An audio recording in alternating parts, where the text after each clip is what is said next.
Prayer చేసేటప్పుడు ఎలా చేస్తున్నావు? నిందారహితుడుగా ఉన్నావా? తగ్గించుకుంటున్నావా? ఆయన ఎదుట సాగిల పడేంత తగ్గింపు నీకు ఉందా? భయపడుతున్నావా దేవునికి? ఇందు మూలముగా ఇతడు నాకు భయపడువాడని నేను తెలుసుకున్నాను అంటాడు దేవుడు. అంతేనా? దేవుడు అంటే భయం ఉందా? భయం ఉంటే ఖచ్చితంగా వణుకుతోనూ భయముతోనూ ఆయన సన్నిధిని మనము వస్తాము, భయపడతాము. దేవునికి చాలా భయపడే వాళ్ళు ఎలా ఉంటారో బైబిల్ చెప్తుంది. దేవుని సన్నిధిలో భయము భక్తి లేని వాళ్ళు ఇష్టానుసారంగా ప్రవర్తిస్తారు.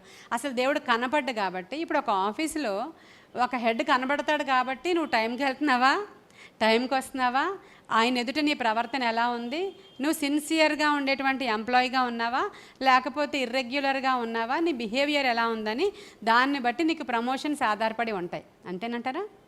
మరి ఇక్కడ కూడా ప్రమోషన్స్ కావాలంటే అంతేనంటారా?